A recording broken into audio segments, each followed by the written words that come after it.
How do you guys feel about talking about the Witch of Endor? That's always a blast. I mean, It's not, who doesn't love a good there's Witch of nothing Endor better than story? a Sunday night conversation about the Witch of Endor. And I suppose Halloween is coming up, so it's actually it's not coming up for a while. Why am I seeing like Halloween decorations already? It's You know, ridiculous. us in the northern climates, we're starting to have that crisp in the air that signals that fall is coming. It's still August. All right, so First Samuel 28:3. Now Samuel had died, and then of course Saul went to go inquire of a what do they call it? A medium, a woman who was a medium, and of course he had banished all these type of people, and so it was kind of difficult to find her. And then his servants found her, and he goes in a disguise, and he says, bring up Samuel from the dead." Bring up Samuel for me is what he says in First Samuel 28:11, and then it says, when the woman saw Samuel, she cried out with a loud voice, and the woman said to Saul, "Why have you deceived me? You are Saul." So definitely a really interesting moment. It seems like the woman didn't know that this was actually Saul talking to her, And and almost doesn't then want to do it. So, which yes, seems to she's cut against hesitant. the deception idea that this is a fraud or a hoax or something. She seems reluctant to even want to do this in front of Saul. Mhm. And the king said to her, "Have no fear." Da da da da da. And then she says, "I see." This is the New Revised Standard Version. "I see a divine being coming up out of the ground," and that's the word Elohim, as you rightly said, Sam. And he said, What is his appearance?" And then she says in verse 14, "An old man is coming up. He's wrapped in a robe," and I guess that's enough description to identify Samuel. And then the text says in verse 15, "Then Samuel said to Saul, 'Why have you disturbed me by bringing me up?' And then Saul responds, and so forth." So, Dustin, I don't know if you'd be willing to work us through, but give us your thoughts and your take on the Witch of Endor. Yeah, so this is you always feel like you're taking your life in your hands whenever you read this. This is why it doesn't get preached on very, very often, because I feel like if you word this in the wrong way, you're going to be accused of all sorts of bad things. But hey, that's all right. I'm not perfect. So uh, I'm convinced, by the way, that First Samuel really should be categorized as what we would call Deuteronomistic history. Deuteronomistic history is, of course, the historians writing the history all the way up to the exile, based out of the theology of the book of Deuteronomy. Okay, so we have something here that very clearly the author, which is clearly not Samuel. Samuel didn't write First Samuel because Samuel's been dead for several chapters, and obviously First Samuel and Second Samuel are all one book originally. So um, we're talking about his dead self here. So the author, whoever he is indicating this really, really interesting point that I don't think he agrees with. Like, he doesn't think that this is a good, moral, righteous, godly thing that Saul the king is doing. Okay, this is almost like the final straw that indicates that Saul is not the rightful king and David should be the rightful king. Okay, so whatever's happening here is not something that is prescribed. It's not something that is welcomed. It's not something that is uh, the author's trying to say this is normative. Even the chronicler doesn't reproduce this story. Okay, either he doesn't know what to do with it, or he doesn't think it's relevant enough to repeat it. Okay, and there's some reasons for that. Okay, so being part of the Deuteronomistic history, let me go back to Deuteronomy and just kind of see the sort of language that we actually have here. So in Deuteronomy 18, uh, verse 10, there shall not be found among you anyone who makes his son or his daughter pass through the fire, one who uses divination, one who practices witchcraft, one who interprets omens, or a sorcerer, verse 11, or one who casts a spell, or a medium, or a spiritist, or one who calls up the dead. Why? Verse 12, for whoever does these things is detestable to Yahweh. And because of these detestable things, Yahweh your God will drive them out before you. Okay. So we are already told by God by Moses here, who's speaking here in Deuteronomy, that this is something that you're not supposed to do. Okay. And it seems that you're not supposed to do it because it's possible that it could be done. Okay. Now, how did this actually happen? The text doesn't tell us. And that's what drives interpreters crazy, is that it doesn't give us enough information in 1 Samuel 28. Okay. Um, so what can we cautiously say? Okay. And I think Sam has really, um, Sam, not Samuel, even though I'm pretty sure Sam is named after Samuel. I think Sam has rightly pointed out that, look, when Samuel is talking, it seems as if what he's saying is legitimate prophecy. It seems as if, if Samuel is a prophet, God is still speaking through him or working through him. He is still a prophet even in his death. Okay. But it seems that this witch of Endor, this medium, this spiritist, has actually conjured him up from the dead.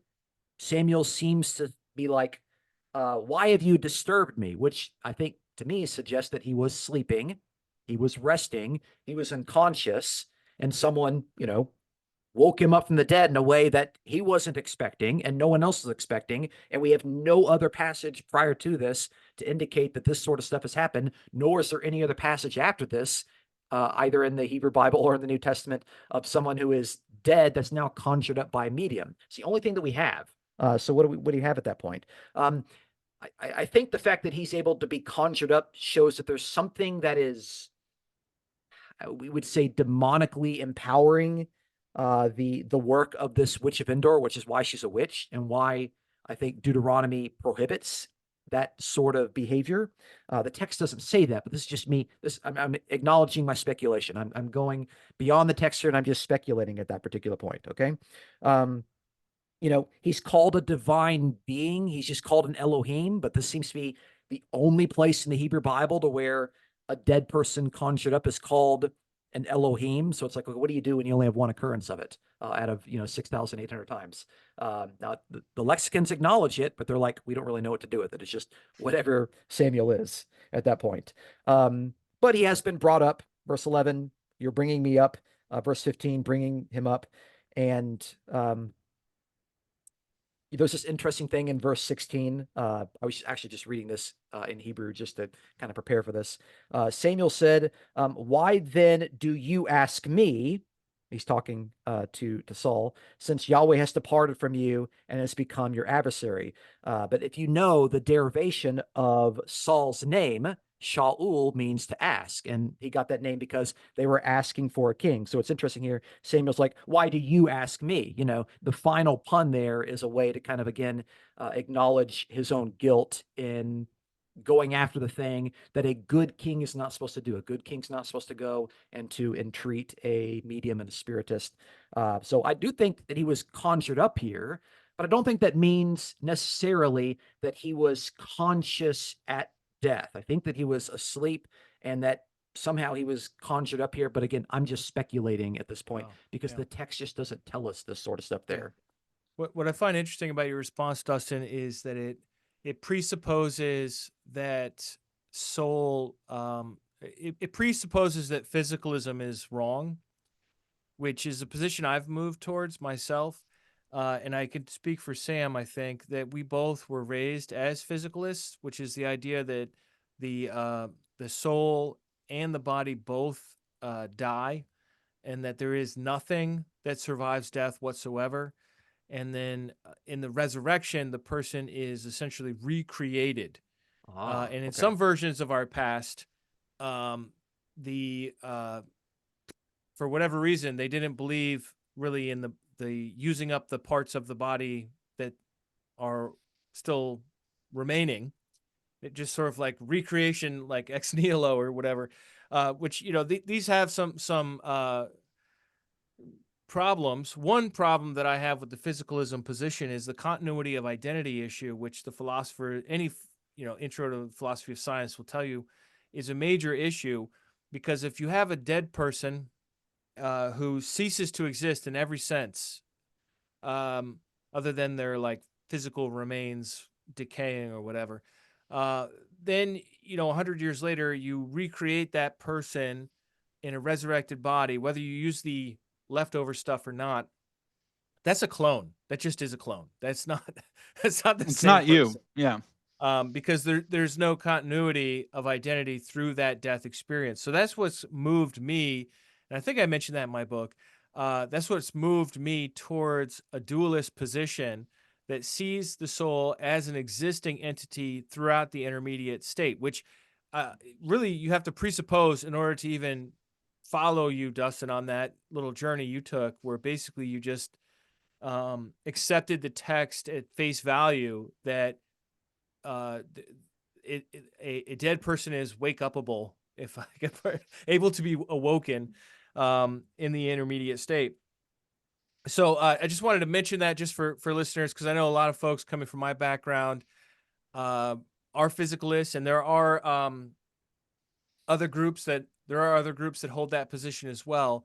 And a physicalist would presumably respond by saying something like, "Well, I don't know how God's going to do it, but He said He's going to do it. He's all powerful. He'll figure it out."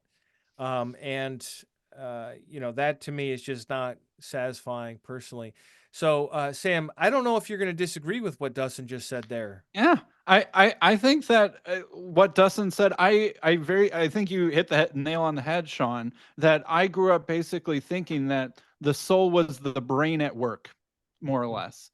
And so then when you die, if you got a bullet through your brain, then your body dies and your soul is just like not around.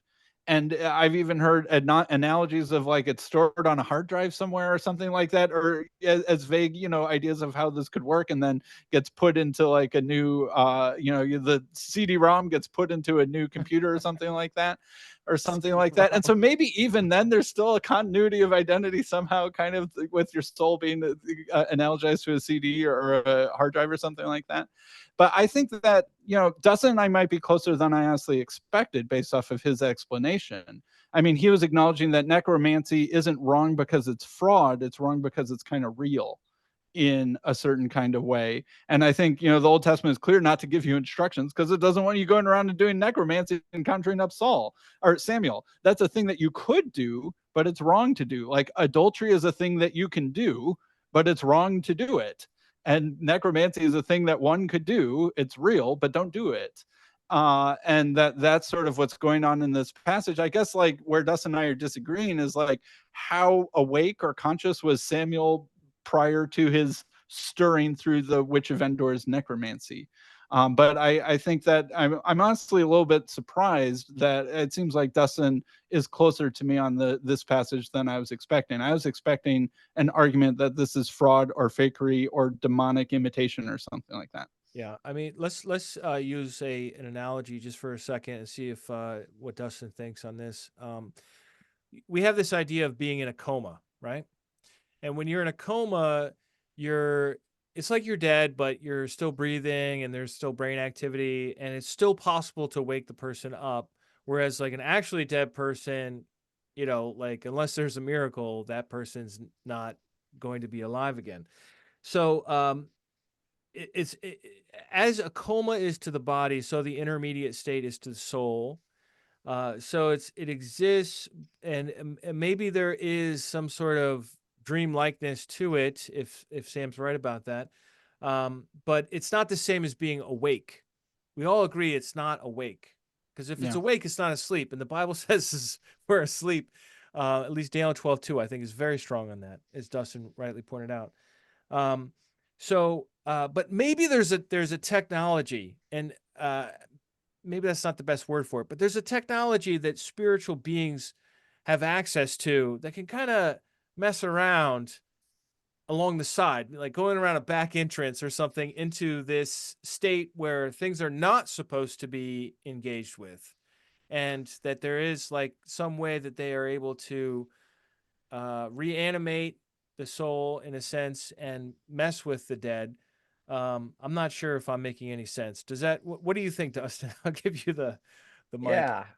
Well, we obviously do have examples of people that have died and they've come back to life. We have the example of Lazarus, who was able to recognize his sisters, recognize Jesus, and to go on and to invite Jesus over. You know, that happened in John 11. In John chapter 12, they're over at his house and he's reclining there next to Jesus. There's some continuity there after, what, 4 days of death at least.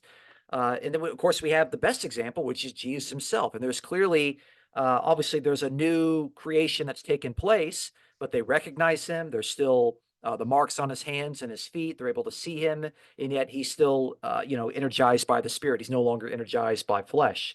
And I haven't, speculated on this as much as you all have, but I don't know if there's a fault in saying that if God can create humanity from the dust of the ground, why is he incapable of raising them from the dust of the ground, especially if they go to the dust when they die?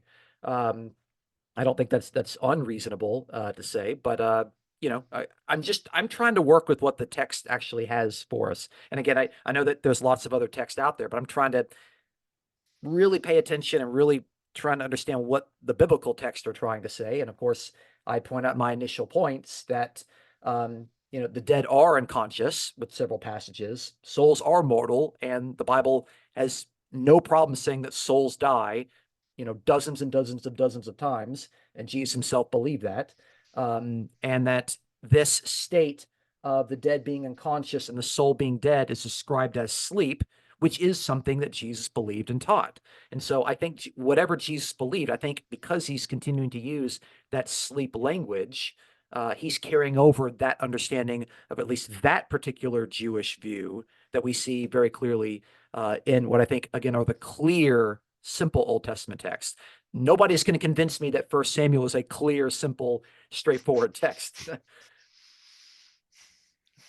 Very good. Sam, did you want to come back to that, or should we go to 1 Peter 3? I feel like it might be interesting to talk about the parable of the rich man and Lazarus. Oh, okay. Luke 16. Luke, 16, that is. Because I think that this is something that I feel like is I'm interested to hear Dustin's take on that, because I could see how I was, I can understand how Dustin could be like, look, necromancy is where you take a unconscious soul and make it conscious temporarily, and that's a bad act of witchcraft. And that is compatible with his view, and I think a justifiable and reasonable interpretation of the passage. But I think that view will struggle with the parable of the rich man and Lazarus in a way that doesn't struggle with the witch of Endor. All right, well, let's do it. Luke 16:19. There was a rich man who was dressed in purple and fine linen, and who feasted sumptuously every day. And at his gate lay a poor man named Lazarus, covered with sores, who longed to satisfy his hunger with what fell from the rich man's table. Even the dogs would come and lick his sores. The poor man died and was carried away by angels to be with Abraham. The rich man also died and was buried in Hades, where he was being tormented. He looked up and saw Abraham far away with Lazarus by his side. He called out, "Father Abraham, have mercy on me. Send Lazarus to dip the tip of his finger in water and cool my tongue, for I am in agony in these flames." But Abraham said, "Child, remember that during your lifetime you received your good things, and Lazarus in like manner evil things. But now he is comforted here, and you are in agony. Besides all this, between us there is a great chasm that has been fixed, so that those who might want to pass from here to you cannot do so, and no one can cross from there to us." And then he begs him to send back him to his 5 brothers, and the response comes, even if they won't listen to Moses and the prophets, they will not be convinced, even if someone rises from the dead. So, Dustin, why don't you give us some thoughts on the rich man and Lazarus? Well, I've produced a full-length video on this that's an hour long, and so I'm going to try to summarize that as best we can. Let's just kind of get a couple things right off the bat with it. This parable says nothing about the soul, nothing about a spirit, nothing about heaven or hell or paradise. Okay. So again, if we're asking the question, which is what we originally were talking about, are souls conscious? This passage doesn't tell us anything on it one way or another. Okay. It's interesting to talk about. Okay. Because it seems to say something very different than what we have in a lot of other texts. Okay. Now, a couple things to indicate there, that when scholars look at this and they compare it to relevant literature that was aware to Jews in the first century, we have a document, an Egyptian document called the Stories of the High Priest of Memphis. Okay. And when you look at the commentaries, they're going to say that, hey, there have been a lot of people that have noticed comparisons or similarities between this Egyptian story that deals with a rich man who didn't have a lot of good works and a poor man who had a lot of good works. And the poor man was elevated to an exalted position, but the rich man was demoted, and he couldn't have anything to drink, he couldn't have anything to eat. The poor man was wrapped up in a mat. There are a lot of like similarities with this particular story, and that's the common scholarly view by just looking at comparative religions, and the suggestion seems to be, and it's difficult to do without actually reading it, but people can go and buy it. I got a copy of it right here. By last name Griffith is the author of it, Stories of the High Priest of Memphis, and you can see and you can compare, and it seems that what Jesus has done is that in the midst of all of these parables, where he's trying to contrast the views that we see in chapter 15, verse 1, because in Luke 15 and Luke 16, we have 5 parables, and the 5 parables are all trying to demonstrate why is it that Jesus is spending all of his time with repentant tax collectors and sinners instead of being accepted by the Pharisees and the scribes. We know the Pharisees are described as a rich man in the context of the passage.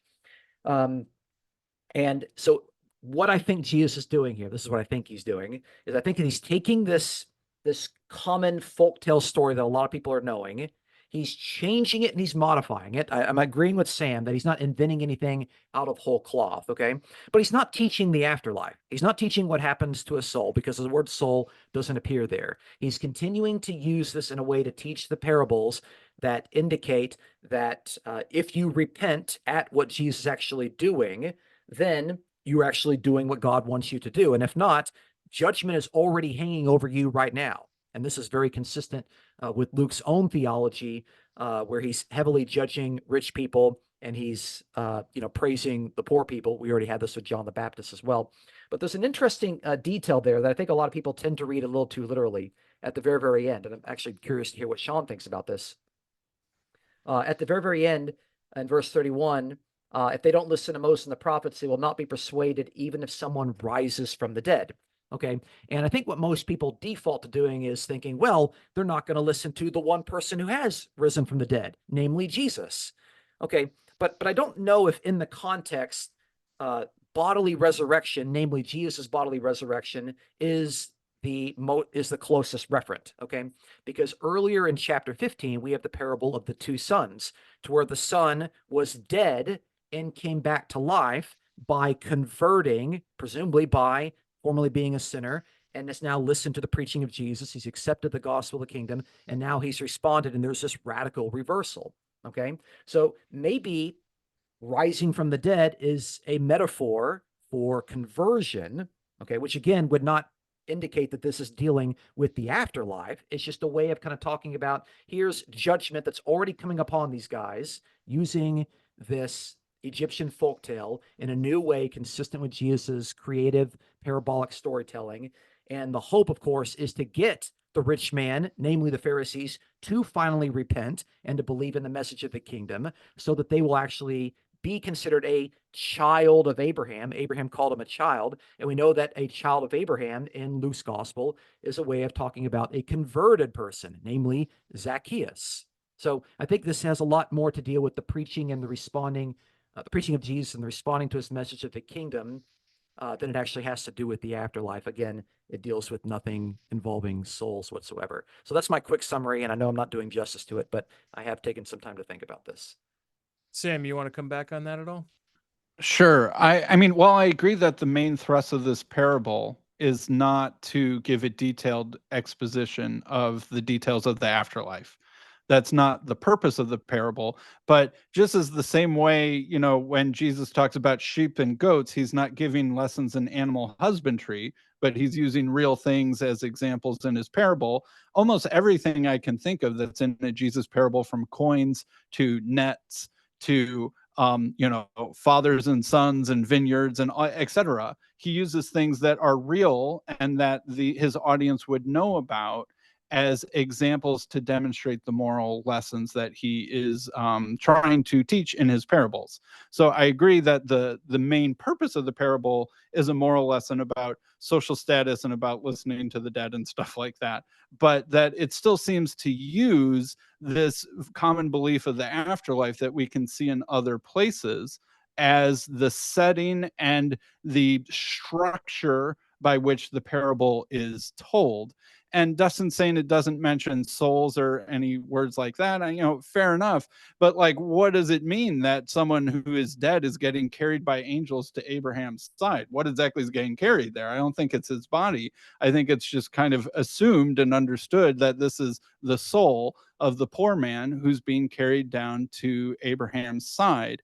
And again, when you read other Christian descriptions of the afterlife from the first couple centuries, they will detail this out. And they always, as far as I'm aware, took this as something that was teaching actual content about the afterlife, in addition to being whatever moral lesson it might be. And I think, again, some of the details, even that Dustin talked about, if someone goes to them from the dead, again, the dead is like a description of the people and the souls who are in Hades or in Sheol. The dead and Sheol are almost kind of synonymous. You could say the dead are the people. Sheol is the place, the dead are the people who are in the place, but there's a certain sense in which those two things are very related. And again, I also agree, it's not necessarily saying resurrection. When the rich man is asking for Abraham's permission to visit his living family members, it's almost like he wants to be a ghost that wants to go up to the above world, the non-underworld, to warn his family members, hey, change what you're doing or else you'll come down here and be like me, and I'm in the bad place. I'm experiencing this torment. Go and be like Lazarus, who's over there in the comfortable place. And again, this is not in heaven. I am not saying that anyone in this story, from the angel to the rich man to Lazarus to Abraham, no one in here is in heaven. Everyone here is in the subterranean Hades realm. And I have a quote, I won't read the whole thing, but from Tertullian exegeting this passage in his book on the soul, he deals specifically with the rich man and Lazarus. And he's talking about some Christians who want to allegorize it or treat it as merely a parable. But the people that he's arguing with are Gnostic Christians who believe your soul goes to heaven when you die, and who didn't like this parable because it teaches the opposite of that. So Tertullian, in defending the idea that your soul does not go to heaven when you die, points to the rich man and Lazarus as a real parable that's teaching real things about the afterlife, to show that your soul goes down as opposed to up when you die. And so I think that's interesting and revealing. As far as I can tell, I am unaware of any Christians who in the early centuries did not take this as something like a literal, you could say, description of the afterlife. Okay. Well, we're just about out of time, guys. Believe it or not, it has flown by. Dustin, would you like to give us some sort of concluding remarks? I'm sure you'd rather come back on Luke 16, but if you could just sort of summarize overall where you stand with this and how you see the whole subject. Yeah, I think we've demonstrated with a lot of these passages that we could talk about them for a long time. And like I mentioned at the beginning, some of these passages are complex. I get that. But when you are interpreting the Bible, hermeneutically speaking, you don't start with the most difficult passages in order to build your theology. Okay. If I want to understand who Jesus is, I don't start with John 1:1. I don't do that. Okay. I start with several other passages that are clear, straightforward. They're easy to see, and we see several examples of them, lots and lots of other examples of them, which is why I started off by indicating that there are dozens of passages that say that the dead are unconscious in the grave. Okay. And then I indicated that the souls are mortal and the souls can die. And there are, probably over 100 texts, I didn't even look at all of them in the Hebrew Bible, that indicate that souls will die and they're not immortal. and that this sort of description is described as sleep, and that's what the New Testament authors and the early Christians also believed and taught. And that, look, if we're talking about death, that doesn't mean life. If these people are actually dead, to say that, well, they're actually conscious, that implies that they're actually alive.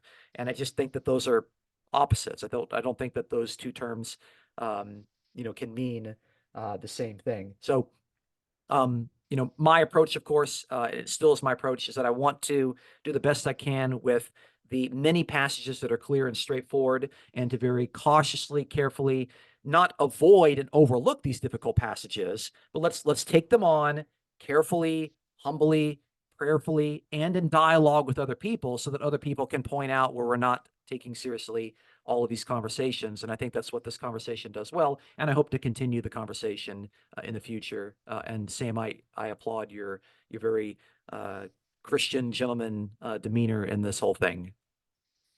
Sam, do you have any concluding thoughts? Sure. I mean, like, I'm finding this stuff as difficult to wrestle with as anyone, and I know that this sort of train of thought might be new or uncomfortable for a part of your audience, especially anyone who had a background similar to ours, and that I was sort of, I could say, awakened to this sort of idea reading through the church fathers, and I found it confusing and difficult to wrestle with. And I think that if one of the things I like to do is to kind of disprove the Trinity through historical analysis and looking at the beliefs of the early Christians and using that to help sort of triangulate with the New Testament to help us understand what it meant to the early church. And I have to say, if I were to follow that same process for this subject, I would most likely come to the view that I've been arguing for today, as troubling as I might find it. Because as far as I can tell, I can't see any early Christians who had the view that most aligns with what Dustin is supporting.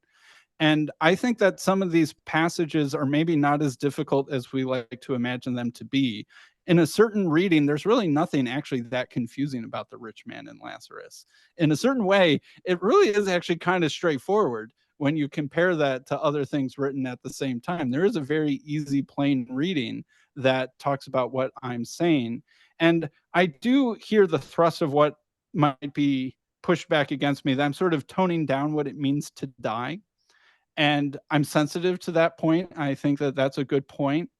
And the best answer that I've come up with to response to that question would be something like, our first death is a bodily death, and it's the second death that is the full spiritual death that we are to fear. And that in the same way that our bodily life now isn't the fullness of life in the future that we will have in our spiritual existence in the resurrection, our death now isn't the fullness of death that the unjust will experience at the final judgment. And that death now is almost like a foreshadow, the way that our life now is also like a foreshadow of true life. And that might be an interesting way to sort of deal with that objection. So I would encourage the audience to think about this. I think that this is something that good Christians can have fellowship around but disagree about. I think that this is a complicated subject. It's a little bit messy in the Bible. I agree with Dustin that there's unclarity and it's hard to make sense of all the historical record on this.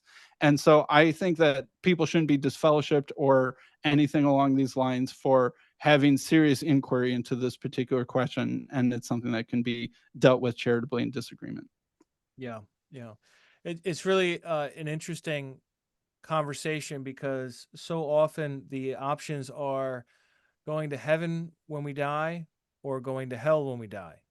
And that's what everybody knows. That's what everybody talks about.